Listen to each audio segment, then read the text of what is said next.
after a weekend. Jerry Usher, Debbie Georgiani, and you on a Monday broadcast of Take Two with Jerry and Debbie getting underway here on EWTN Radio. Debbie, how you doing on this Monday? Doing okay. Got a lot of things done this weekend. We're still in Lent, and so Marty and I make it a part of our Lenten journey to purge everything we can and give it away or throw it out or do whatever. And so that we did a lot of that this weekend, which it felt good. It felt, productive, like, you were doing something other than, kind of getting stuck in the house and doing, Goofing off. Yeah. And I did some, outdoor yard work. How about you? It was a quiet weekend. I spent some extra time in prayer. It's feeling a lot like a retreat right now because not being able to go out that much. I did make a couple trips out. Went to Costco yesterday, and it was sparsely attended, so to speak. So it was kind of nice to get in there and out before being bulldozed by somebody. Well, and a new week, beginning of the week, a new lineup of shows this week, all live shows. And it's kind of a little interesting what we're talking about today, but I think it's very necessary, Jerry. And it's not in any way trying to be a downer or to be, morbid or anything like that. I think it's a responsible thing to think of because, let's put aside for a second this pandemic that we're all dealing with, okay? We never, ever know when that hour, that day is going to come, when the good Lord is going to call us home. We don't know. And are we planning for that so that our family members don't have to struggle to give us a proper funeral and burial? And so that's what we're talking about today, the cost of dying. And we want to, cover this conversation from different angles and see if we can walk away with a better understanding of how we can be properly prepared. And this really was put on the calendar because of my dear friend Jackie, who died recently, and there was some issues with some of the costs there with her cremation and the burial. And you were talking last week about your sister Mary. So maybe you could rewind and share a little bit about that and what was the impact on her family? Well, here's your phone number first, 833-288-EWTN, 833-288-3986. If you've recently had someone pass away in your family and you were the one who had to pick out the casket and make the funeral arrangements and get the plot at the cemetery, all those types of things, they really totally add up real fast. Maybe like my mother did. She had hers prepaid, her plot at the cemetery anyway, for I think probably decades. She was always one to plan ahead.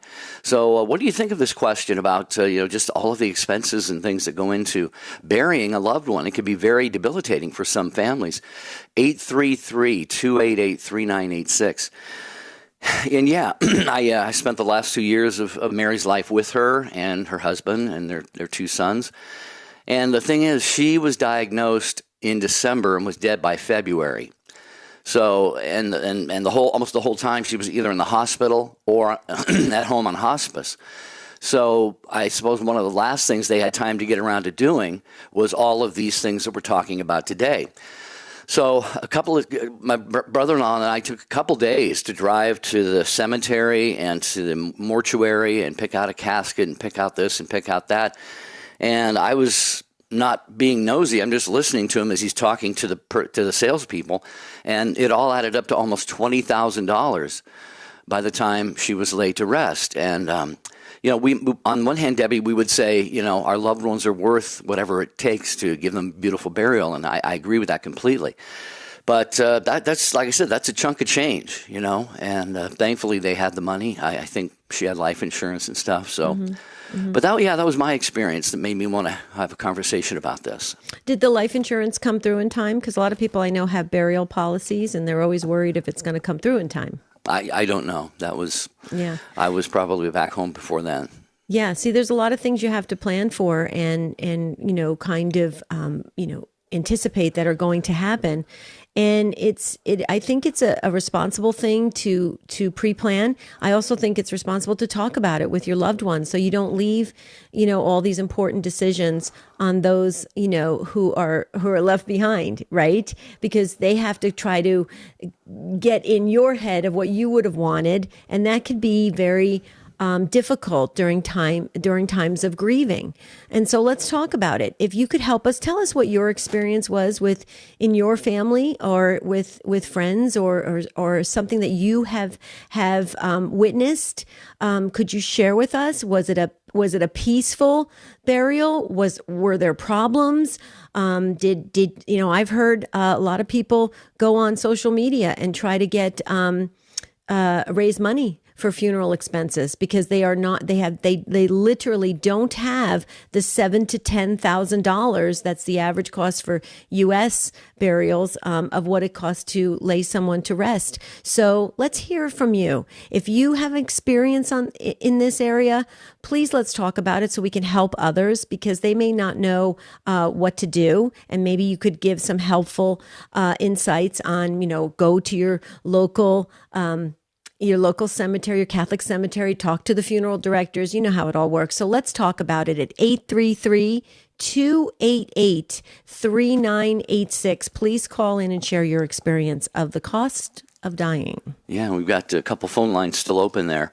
833-288-3986. Have you planned ahead like my mother did? My sister didn't have really time to. She was 56 years old when this all happened. So we ought to be thinking about things by that point in our lives, Debbie, but sometimes we just simply don't because we figure, if nature runs its course, we've got another 20, 25 years of living, but it sure snuck up on them, I'll tell you that. And I would also love to hear if there's anybody in the business, if you're a mortician or have any role in helping people lay their loved ones to rest, and we can talk about this from your perspective because we know that you all work hard. And obviously, Debbie, most caskets today are not cheap. I mean, if you want to get a real decent casket for a loved one, you're talking about a real good kind of wood and ornate and things like that. So we're not here to point any fingers. We're just here to have a conversation about this. The cost of dying on Take Two with Jerry and Debbie. Here's your phone number that gets you connected with us on this interesting conversation today.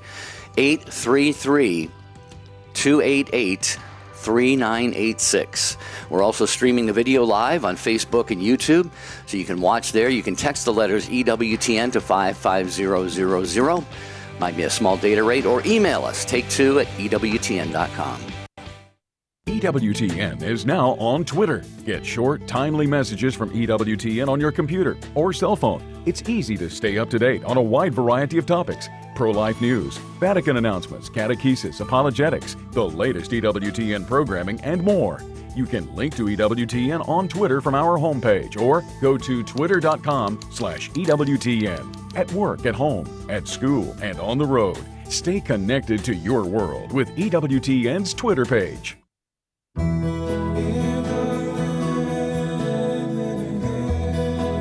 Hello, Journey Home family. Next time, we'll welcome Sarah Christmeyer to the program. Sarah is a former evangelical Protestant and will share what led her to embrace the Catholic faith. Share the journey next time on EWTN's The Journey Home. The Journey Home with Marcus Grodi is seen and heard around the world on EWTN. Join us tonight at 8 p.m. Eastern, only on EWTN Radio and Television. I don't know about you, but I need to pray every day in order to stay close to Jesus. I hope you do the same thing. Without prayer, where would you and I be? I see prayer being like oxygen. We need to have constant access to it. That's why St. Paul writes in 1 Thessalonians chapter 5 that we should pray without ceasing. It doesn't mean we never think about anything else. It just means staying tethered to the Lord as best we can.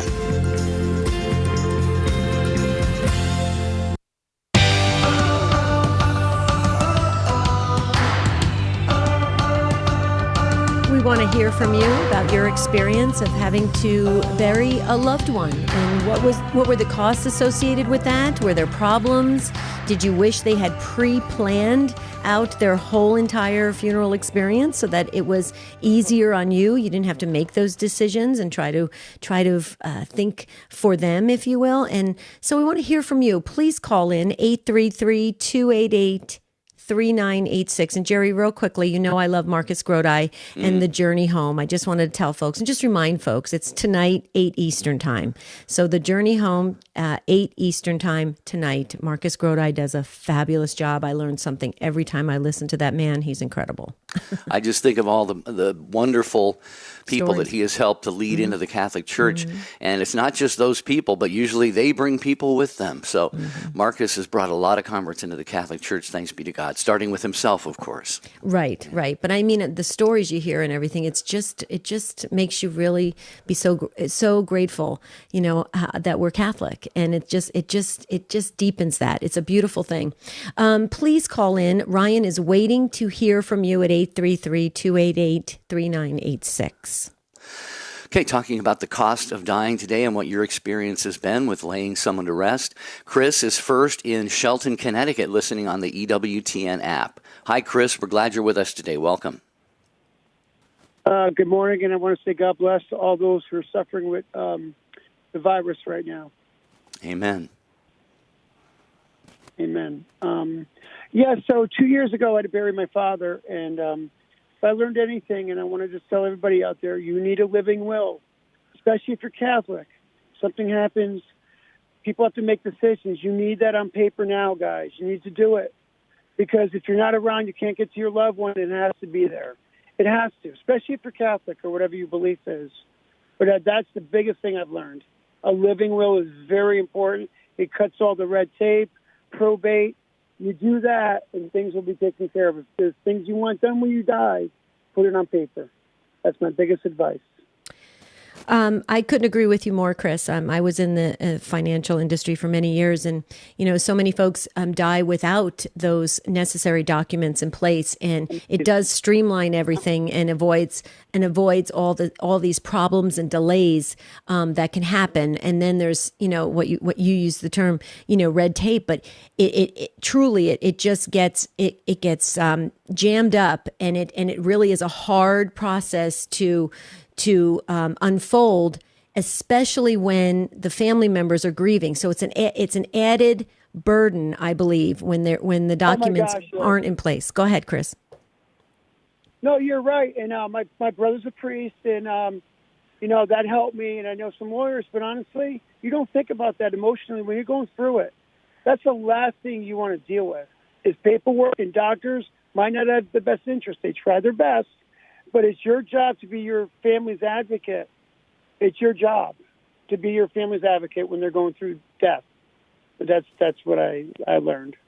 Yeah. So. Yeah, I mentioned, Chris, early in the show, you might have caught it. I said my mother, I know for a fact, she had all of her, she bought a prepaid plot where she wanted it in the cemetery, and probably had a burial plan purchase and so forth. And one of the things that can do, it can save a lot of money, because if you don't die for 20 or 30 years, expenses have usually gone way up by that point. But she was really at peace about all of that stuff, and it was I wasn't part of that whole process. I went to the funeral and so forth, but my sister was where my mother was living at the time, and she had the burden of taking care of all of that. But I can recall her saying that it was a whole lot easier than it could have been, because my mother did make those plans ahead of time. So I agree with you too, Chris. Absolutely. Can I say that's the generation? They were prepared. My grandmother prepared. We're learning now that we have to be more prepared in life. This is a wake-up call to my kids. I try to teach them this. My brother, the priest, teaches people this. God's giving us a sign. He's telling us what's important. We need to take advantage of it and love our family and pray. So that's absolutely. Chris, I know you have a brother who's a priest, but could we add your dad's first name to our prayer book? We pray for the living and the deceased. Absolutely. Okay. And also, real quick, pray for my wife. She works at the hospital. Oh, okay. That's what I want to say. I don't want to give out too much information, but sure. She's a nurse at the hospital, so I want to pray for her. But yeah, my father's name is Fern, F-E-R-N. Got it. Okay. I put the whole family in the book, Chris, so we'll pray for you, your brother, the priest, your dad, your mom, Yeah, go ahead. Yes, pray for the priests and bishops right now. They need all your prayers, because they're going to be dealing with a lot of this. That's all I want to say. That's right. Absolutely. Thank you, Very good, Chris. Great call. Thanks for getting us started here on God bless you. Take two with Jerry and Debbie talking about end of life preparations, funerals, working with mortuaries, wills, things like that, but mainly the cost of dying. Have you had kind of a jolt? Like I said, it was a jolt for my brother-in-law and myself because none of the plans had been made for my sister 3 years ago, and costs ended up running into about near $20,000, and she was not buried in a diamond-lined casket either. It was very, very austere. But so we want to hear from you with your experience on this. 833-288-3986. And can I just say something real quickly, what Chris was saying, because it was so important, about living wills and advance directives and stuff. If you want to start, working on yours, you can always go to your diocesan website. They usually have resources there that can help you as a Catholic Christian. I know my diocese has a beautiful, different resources, and a lot do. If not, call your diocesan office and see what's the best, examples you can get that'll help you formulate and compile your living will advance directive. So people always ask that, where do I want to do it the Catholic way, right? Right. Mm-hmm. Okay, going back to your phone calls, Michelle is next in Las Cruces, New Mexico, listening also on the EWTN app. Hi, Michelle. Welcome to Take Two. Hi, how are you all doing? Doing pretty well today. How about you? I'm good. My comment was, my experience was a kind of an experience of denial. I'm an only child, and my dad passed away 6 years ago. And when I saw him declining in health, and this is where the denial comes in, I never questioned his, because my dad was the man of the house. He took care of everything, all the bills, everything. And so I knew he had insurance, life insurance, but I never questioned anything. I didn't ask for where the papers were. I wasn't ready. Even when he passed away, it wasn't a shock, but he was declining in health. And when he did pass, my mom brought out all these documents, there was about 3 life insurances. I took him to the funeral home, and they didn't, 2 of them had been let go. And this was within 6 months before he passed away. And I just didn't, he had one with the VA. We had my dad's friend, Father Kobe in El Paso, Texas. He loaned us the money to pay, and once we got the insurance back from the VA, we paid him back. But it was really denial of not really questioning that hard question to my parents. Mm-hmm. Where's your stuff? How are you guys planning to do this? How are we planning to do this? And if it hadn't been for Father Kobe, we would have been, I don't know where. Okay. Yeah, Michelle. So what your story happens quite frequently, I have to say, and I'll share with you some of the things, because like I shared earlier, for 20 years I was in the insurance industry, and people don't want to talk about death. Okay, they don't want to talk about it. They don't want to talk about the details of it. They don't want to talk about where the box is with all their files. They really feel very odd about speaking about it ahead of time. And that's why they sometimes turn it over to one person, maybe, somebody in the family, or sometimes even outside the family. They'll turn it over to an accountant or a lawyer or somebody of that nature and say, hey, you just take care of it. This is where the box is in the closet and this. And so what you shared was, if I heard you correctly, you were saying that 2 of the policies that your dad had and really wanted to have for your mom and for you had lapsed, correct? Before he died? Yes.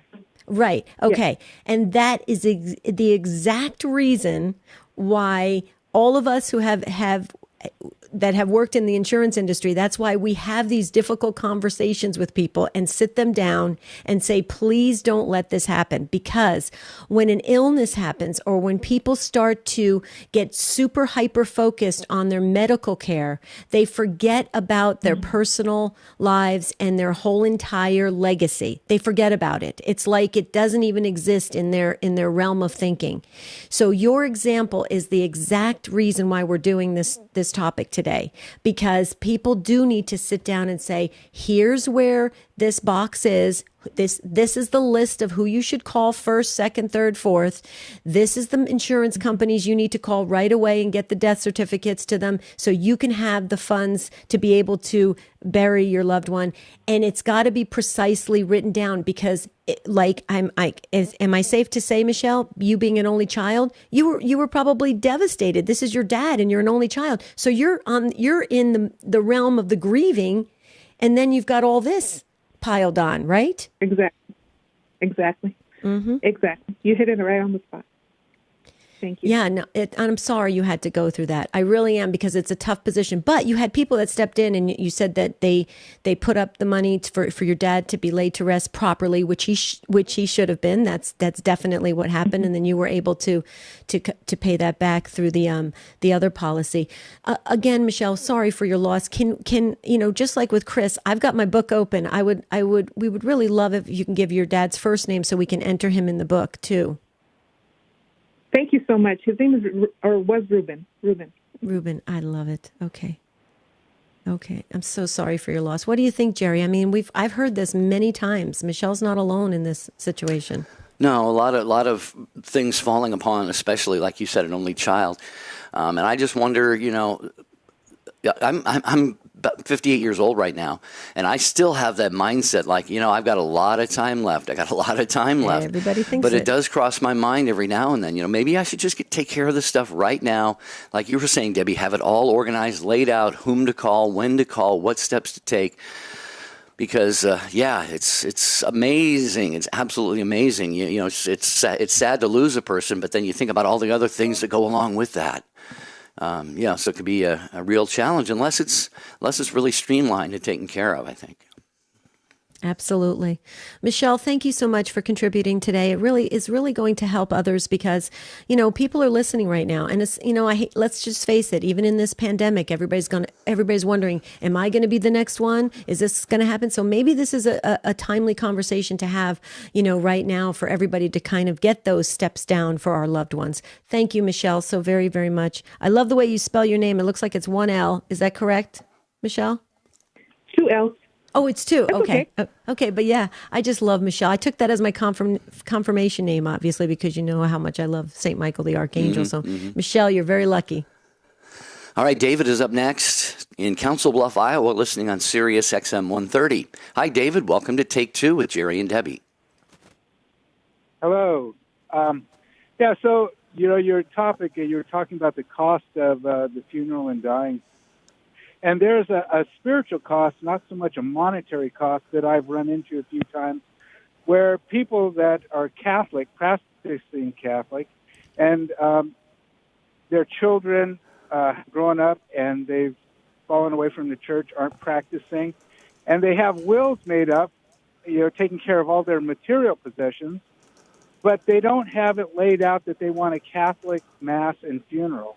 And these people, their children aren't practicing anymore, and so they ended up, because the kids didn't want to go to a Catholic mass, didn't have a Catholic funeral mass for their funeral. Mm-hmm.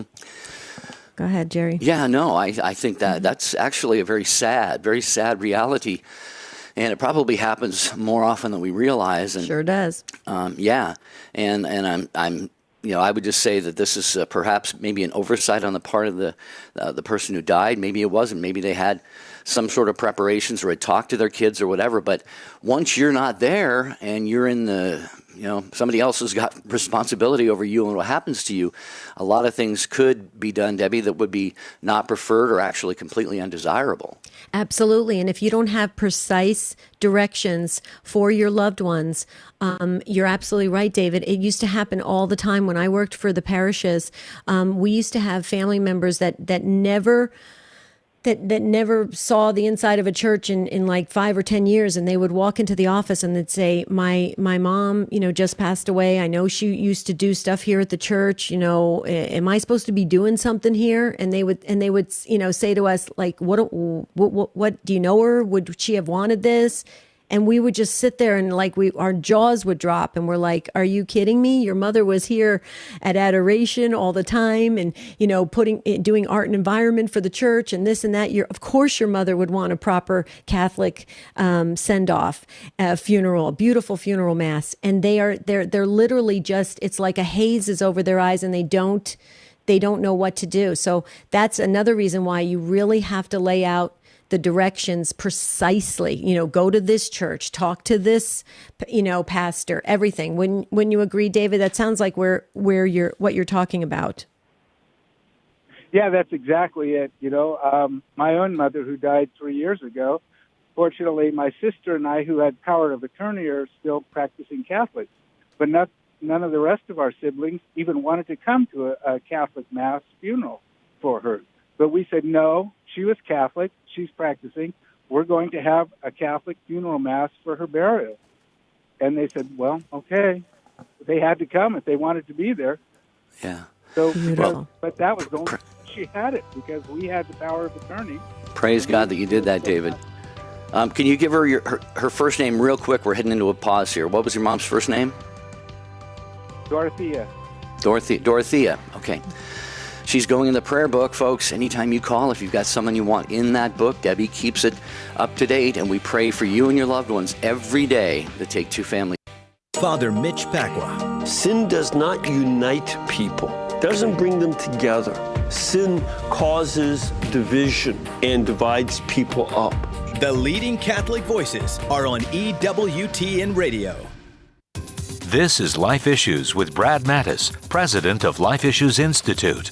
If, like me, you don't watch American Idol, you really must see the segment about a young woman named Amber Fiedler from Coeur d'Alene, Idaho. This singer was 38 weeks along in pregnancy when she auditioned. Amber made an adoption plan for her baby girl, and the story they did was so life-affirming and an encouragement to other women to consider adoption. Amber said, "Having the time to really think and reflect on my life. The baby, she saved me. She really did. But the best was still to come. When Amber sang, she charmed the 3 judges, 2 who were adoptive fathers. Someday this baby will watch her birth mother on TV and know she is truly loved." Visit lifeissues.org to see the American Idol segment.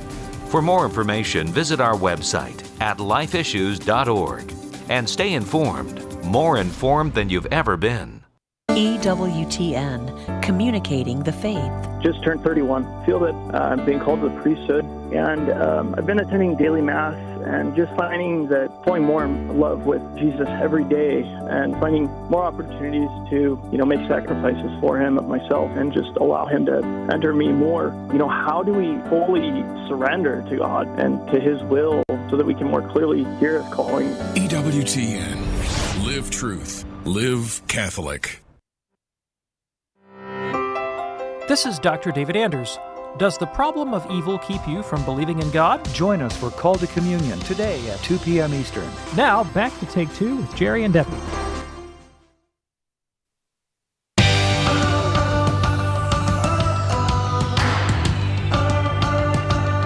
Okay, we're talking about the cost of dying today on Take Two with Jerry and Debbie.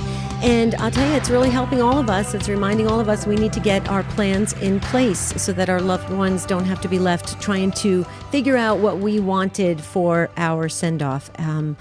Jerry, I just have to say this. I'm sorry. I'm going to apologize up front if I'm getting a little preachy.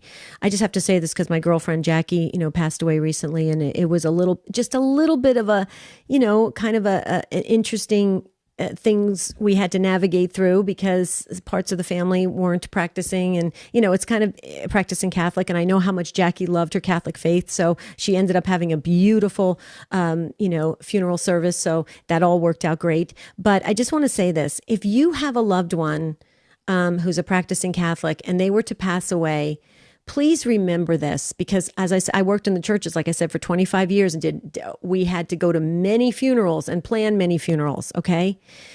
The Catholic Church does it the best and the most respectful and the most beautiful way. The funeral mass is so incredibly healing for the family. It's so respectful of that person being laid to rest. The rituals, the symbols, the signs, the smells, the incense, the candles, the water, everything, and the power of the Mass is a beautiful way to send your loved one off into eternity. I just have to say that. Please think about it. Even if you're not going to Mass right now, and even if you're not practicing, but your loved one is, please remember that, how beautiful it is. I just have to say that, Jerry. I know you would agree with me, right? I think we do it the best, I have to say. Oh, absolutely, absolutely. Well, we've been at it the longest, but even on top of that, just the beautiful rituals of the church. You know, sometimes people call it, the smells and bells. Okay, that's sometimes the way people put it, but I prefer to think about, it's just very, very reverent though. Mm-hmm. And yeah, even the incense, like I said, the incensing of the body and the care and respect. You're absolutely right, Debbie. It's a beautiful thing, and it's so unfortunate to hear some of the stories of people who have to go through all these hoops and don't really get that kind of a burial or a send-off just because they don't know what somebody would have wanted, or somebody didn't tell them, or they didn't plan ahead or something. So absolutely. That's why we're having this conversation. So let's hear what Maureen has to say in Lake Geneva, Wisconsin. Hi, first-time caller. Hi, Maureen. Thank you so much for calling in. Hi, thanks for having me. I just wanted to share that when my parents died, they died 23 and 24 years ago, respectively. My parents, by the grace of God, had pre-planned their entire funeral, and they had their burial plots for many years, but the funeral itself was pre-planned and pre-paid for, so I went with my mom as she was in better health at the time. We picked out the casket. We picked out everything except the holy cards. We picked out flowers and where we would have a luncheon. And my sister lived in California, and so my mom was the last one to die. And when my mom died on a Friday morning, my sister couldn't come in until that Sunday. I actually was able to go on a retreat that weekend because we had everything so under control. The only thing I had to pick out was the holy cards. Wow, what a gift. What a blessing that was, Maureen. I'm as you said that last part about going on a retreat that weekend, that just kind of hit me, and I went, wow, I wonder how many people would have the ability or the freedom to go to something like a retreat or anything else instead of being kind of mired in all of the details of trying to get the funeral mass ready and the burial and all of that. So Debbie, this is a perfect phone call for what we wanted to talk about today. I just love the way you said, Jerry, wow, what a gift. That was such a gift that your folks did for you, Maureen. And I'll tell you what, even you said all you had to do was pick out the holy cards. That's a lot to do because there's many choices for the holy cards. The picture on the front, what you're going to put on the back, if there's any poems, if there's any, right, Maureen? And that's true. Yeah, there's a lot to do. So there's a lot of details to the whole funeral process. And I just think, but as you were saying that, Maureen, I was thinking to myself, I personally have already picked out what scripture verse and what I want on the back of my holy card. I picked out everything because I picked the music. It's all Matt Maher music. I love Matt Maher. My sister did the same thing. I mean, we all, and it's, I just wanted that not only for my loved ones not to have to deal with, but I know that's what I want, right? And so that's the other thing we have to remember. You said you went there to the funeral home and you and your mom picked out stuff together. It's stuff that your mom wanted, correct? Yes, Yeah. She and my dad, right. Important, so important. You have to remember that it's not just a gift for the ones left behind, but it's what the people that are getting ready to leave this earth want as well. So it's actually a win-win if you think about it like that. Maureen, I know you said your parents 23 and 24 years ago, but I'm sure it probably at times feels like it was just yesterday. Can we enter your parents' first names in the book? Oh, that would be lovely. Thank you. It was my mom was Kitty, and my dad was Frank. Oh, I love that. Kathleen and Francis formally, but everybody knew them as Kitty and Frank. Right. How beautiful. And that idea of it being a gift, I'd just like to share a little bit more. I was a parish nurse for many years also in the Catholic church, my Catholic church, and a couple of other denominations.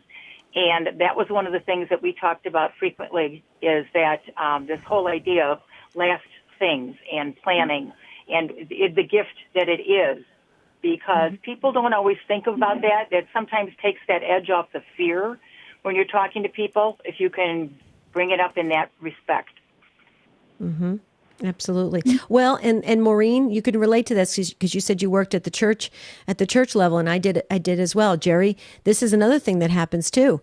You know, if you don't have these things pre-planned, okay, if you have a big family and they all come into the church together and they say, "No, Mom wanted this at her mass. No, Mom wanted this," and you have all these problems and the tensions that build and the fights that can break out because some in the family remember when Mom or Dad said something to them 10 years before. You know what I'm saying? And so, yeah, and in the grieving process, as you can relate, Maureen, at the grieving process, all those emotions are heightened and it can get really tense. Yes, that's right. Another thing, too, a lot of parishes and funeral homes do have booklets that can guide you through that and even have places where you can write a lot of those things down so it can actually be in a formal kind of a written program for the family. Beautiful. Yeah. Beautiful. Excellent. Ours did too. Did you get that? Did you ever get the folder? Do you have your burial plot? It's a long story.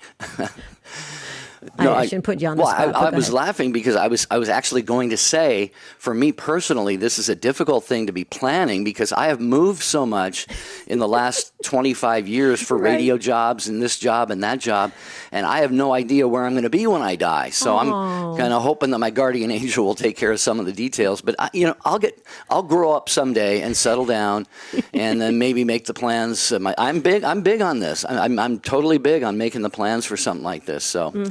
Anything else, Maureen? Nope. I just think it's a wonderful program that you're doing, and especially at a time like this, maybe people will take it a little bit more seriously, take it more to heart. Amen. We certainly hope so.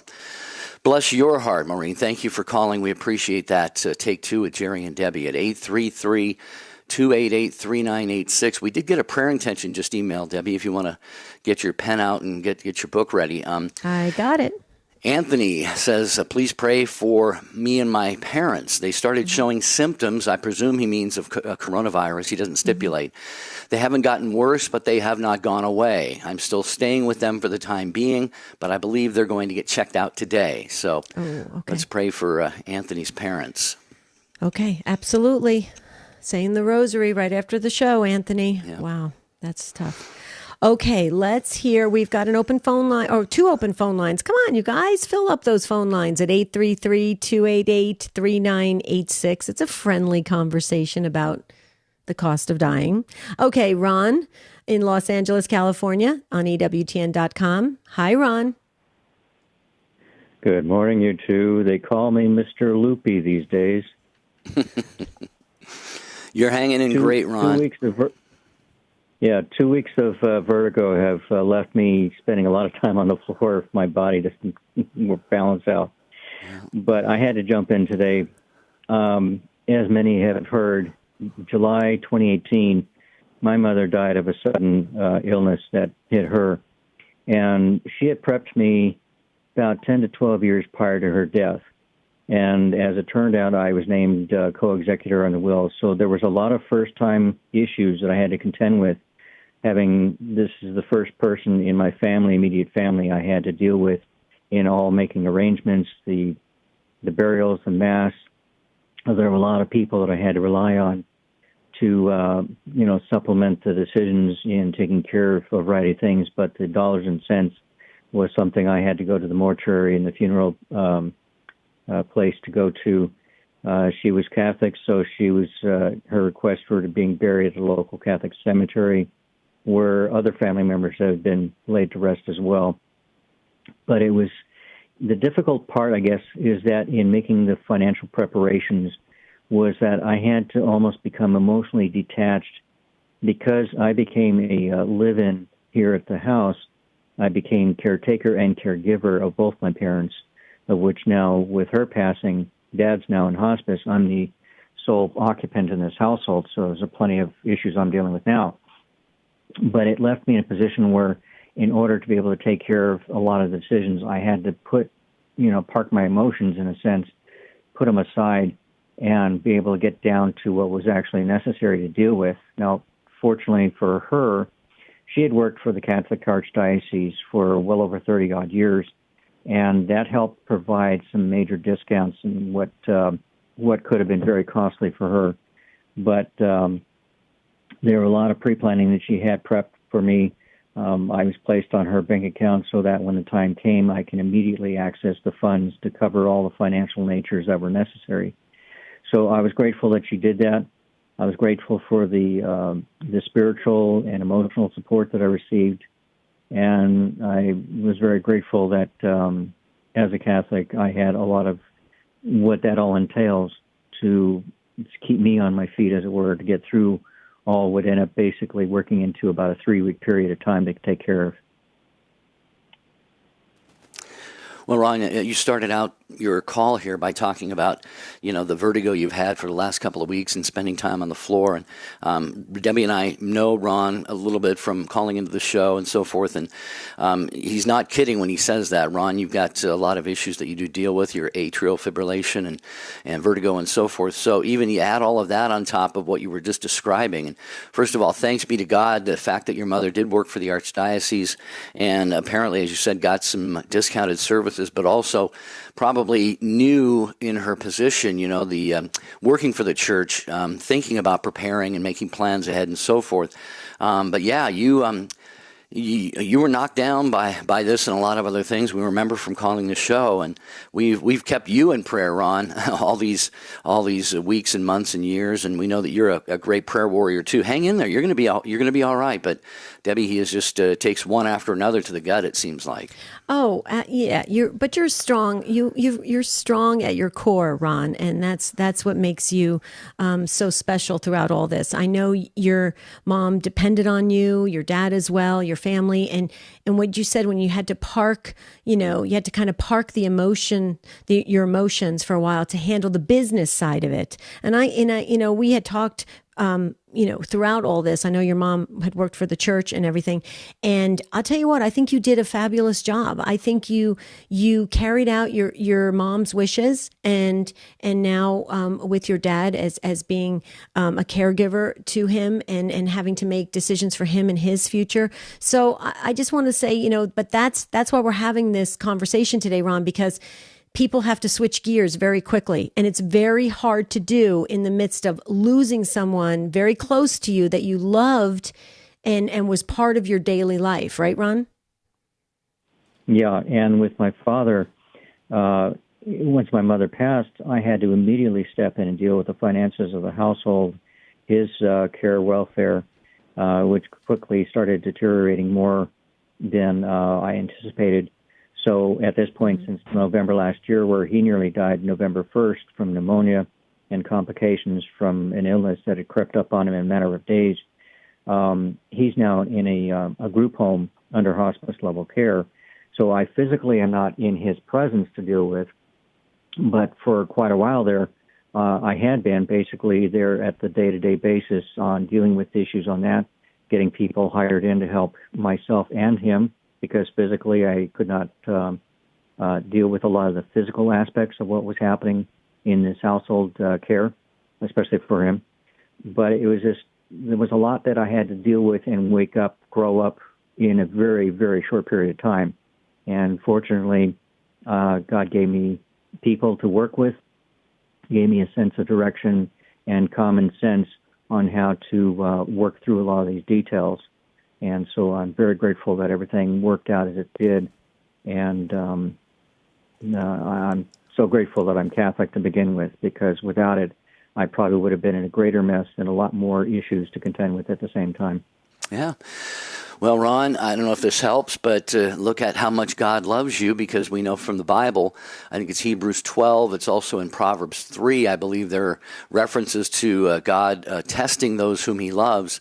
And I know sometimes we get to the wall and we say, Lord, okay, how much is enough is enough, but I know that God has allowed you to endure all of this for important reasons, known maybe to him alone and perhaps as you're discerning as well. But you're really an inspiration, Ron, to all of us, and just to keep you in prayer every day and look forward to hearing from you every time you call the program.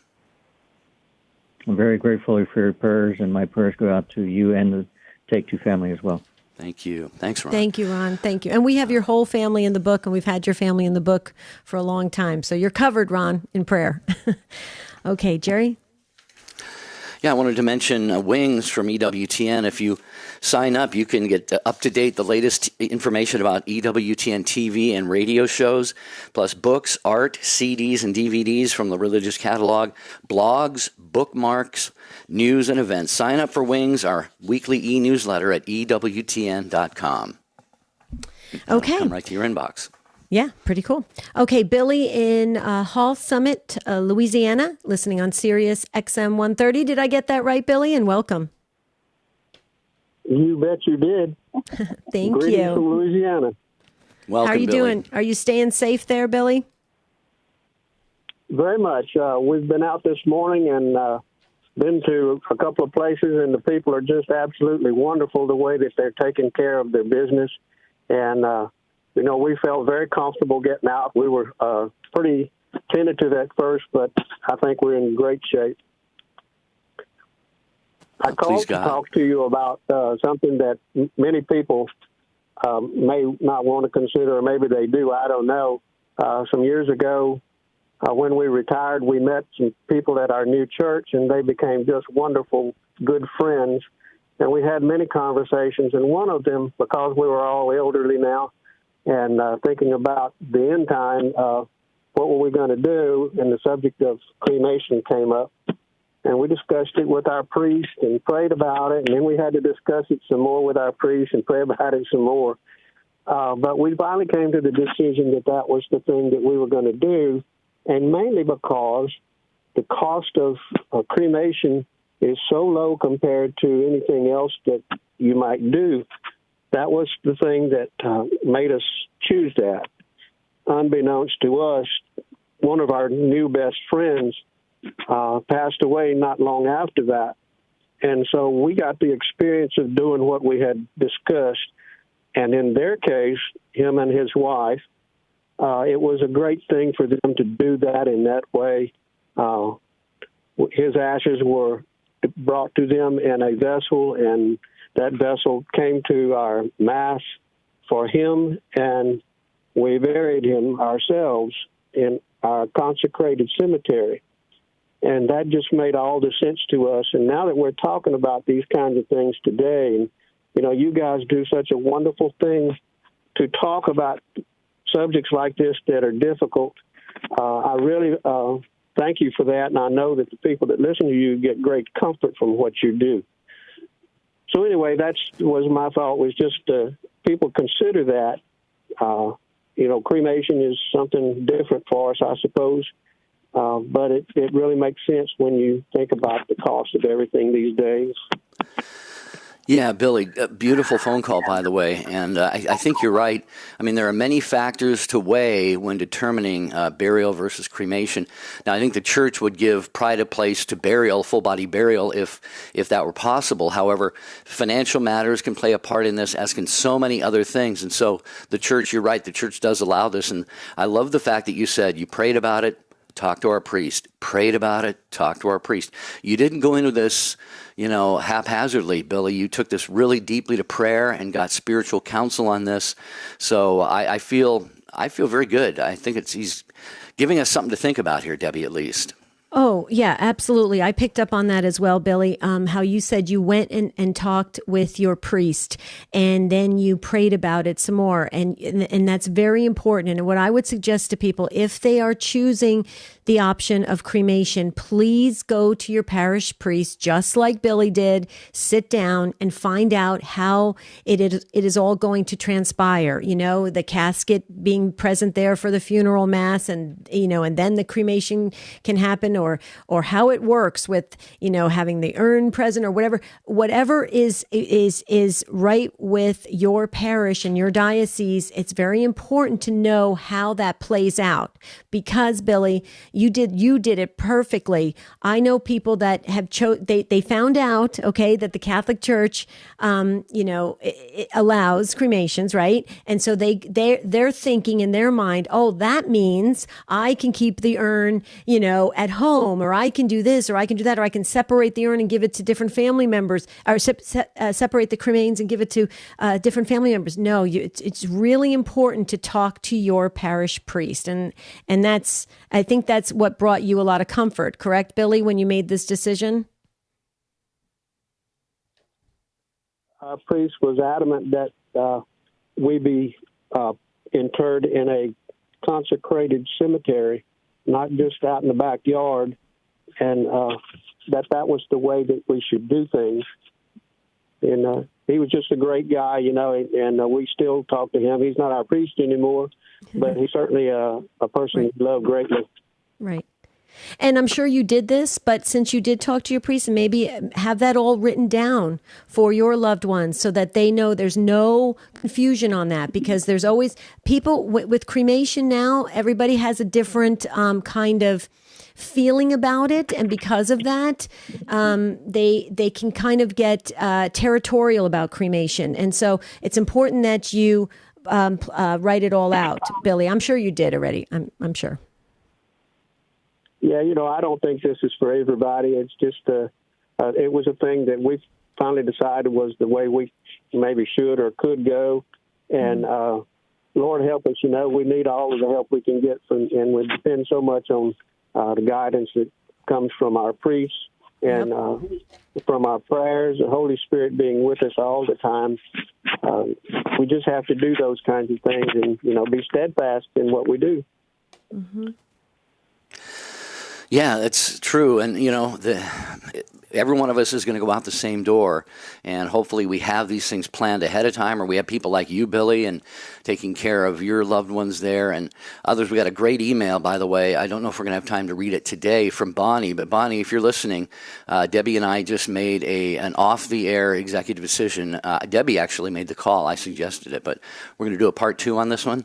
Yes, absolutely. For sure. We have full phone lines and there's more trying to get in and make comments. And I think this is necessary for people to pre-plan and make some good, responsible decisions like all of our callers have shared. Okay. Yeah. So, if you're not going to get on the line, in fact, that probably, given the time that it is right now, we're going to hear the closing music shortly. Billy, thank you in Hall Summit, Louisiana. Please do stay safe, and that goes for every one of the Take Two family and everyone around the world. Be safe, be well. Melinda in Prescott, Karen in Vienna, Ohio, B in San Antonio, Mary in Riverview, Florida, Mary in St. Joseph, Michigan. Please, if you get a chance, and I know that this doesn't always work out, Debbie, because people's schedules are different from one day to the next, but you're all invited to call back tomorrow. And Ryan, just tell Ryan, our call screener, hey, I was on hold at the end of yesterday's show, didn't get on the air, and he will put you right to the top of the line. Yes. Absolutely. And make sure, Melinda, if you can call back tomorrow, I think you have some really important professional, insights to share with all of us. So if you can, Melinda in Prescott, Arizona, please do so. Okay, Jerry, I'm going to just say this, okay? You have your sister-in-law here in Arizona, your brother in Arizona, and they have how many kids? 8? 8, yeah. 8 children, and now they have grandchildren coming along. Why don't you just get your burial plot here, okay, in Arizona? Well, that's something to think about. I don't know. All right. Well, if God forbid you go before me, I would visit your grave and put a flower every once in a while. Well, let me ask you this. Could you be buried somewhere? Say you have a plot somewhere, but you die. At the time you die, you're living like 3,000 miles away? Yeah. Can they still get you over there and bury you there? Yeah. The body's sent to the burial. Yes, absolutely. Okay, well. You didn't know that? Well, you think you were wherever you die, you have to get buried there? No, I just didn't know. But Well, I if learned a that's the lot case- today. I'll tell you that. Yeah, if that's the case, I want to go traveling to Italy or the Holy Land, and then that would be cool. Well, my brother and his wife have 7 boys, 1 girl, so I wouldn't be hurting for pallbearers, that's for sure. That's true. That's true. Okay, part 2 tomorrow, folks. We're talking about the cost of dying and how we can pre-plan to help our loved ones. That's Take 2 with Jerry and Debbie tomorrow, so be thinking about that. Until then, stay well, be safe, and we'll see you real soon.